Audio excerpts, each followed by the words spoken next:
നമ്മളിപ്പോൾ ആവർത്തിച്ച് പറയുന്ന ഒരു വാക്കാണല്ലോ ജിങ്കോയിസം. ജിങ്കോയിസം ഈ കളിക്കളത്തിലേക്കും ഇറക്കി വിടുകയാണ് യഥാർത്ഥത്തിൽ ചെയ്യുന്നത്.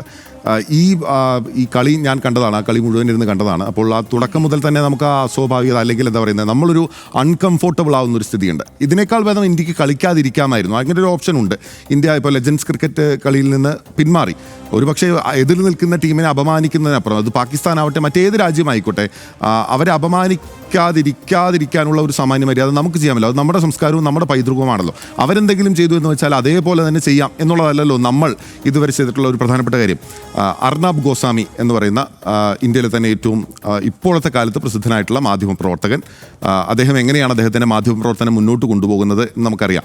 ഈ കളി തുടങ്ങുന്നതിന് 3 ദിവസം മുമ്പ് അദ്ദേഹത്തിൻ്റെ റിപ്പബ്ലിക് TV എടുത്തിട്ടുള്ള പ്രധാനപ്പെട്ട ക്യാമ്പയിൻ, ഈ കളി നടക്കരുത്, അതിനുവേണ്ടി നിങ്ങൾ, അതായത് രാജ്യസ്നേഹികളായിട്ടുള്ള രാജ്യസ്നേഹികളായിട്ടുള്ള ആളുകളെല്ലാം തന്നെ #ക്യാമ്പയിൻ തുടങ്ങുക, സർക്കാരിൻ്റെ മേൽ സമ്മർദ്ദം ചെലുത്തുക, അങ്ങനെ ഈ കളിയിൽ നിന്ന് BCCI ഒഴിവാക്കുക എന്നുള്ളതാണ്. അതിൽ അദ്ദേഹം ചില ആളുകളോട് അദ്ദേഹത്തിൻ്റെ സ്വതസിദ്ധമായിട്ടുള്ള ഈ അലറൽ ശൈലിയിൽ പറയുന്ന ചില ആളുകളോട് ചോദിക്കുന്നുണ്ട്. അതിലൊന്ന് സച്ചിൻ തെണ്ടുൽക്കറിനോടും സൗരവ് ഗാംഗുലിയോടും ഉൾപ്പെടെയുള്ള പ്രധാനപ്പെട്ട ഇന്ത്യയിലെ ക്രിക്കറ്റിംഗ് ലെജൻസിനോടാണ്. പക്ഷേ അദ്ദേഹം ഒരു ചോദ്യം പോലും ഈ ICCയുടെ തലപ്പത്തുള്ള നമ്മുടെ ആഭ്യന്തരമന്ത്രി അമിത്ഷായുടെ മകൻ ജയ്ഷായുടെ ഒരു ചോദ്യം പോലും ചോദിക്കുന്നില്ല. അതാണ് ശരിക്കും അതോറിറ്റി. അതെ, അതാണ് അതോറിറ്റി. അവരാണ് ഇത് കളിക്കുകയോ വേണമോ എന്നുള്ളത് തീരുമാനിക്കേണ്ടത്. അദ്ദേഹം ടെക്നിക്കലി ഇപ്പോൾ BCCI എല്ലാ ICCയുടെ ഭാഗമാണ് എങ്കിൽ പോലും ഈ ക്രിക്കറ്റിനെ ആരാണ് നിയന്ത്രിക്കുന്നത് എന്ന കാര്യം വ്യക്തമാണല്ലോ.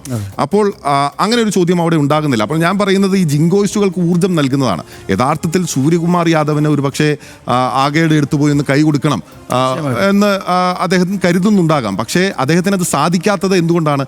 ഈ വിധത്തിലുള്ള വലിയ സമ്മർദ്ദം ഇവിടെ നിന്ന് ഉണ്ടായിക്കൊണ്ടേയിരിക്കുകയാണ്. ഇത് കൈ കൊടുത്ത ശേഷം ഇങ്ങോട്ടേക്ക് തിരിച്ചു വരണം.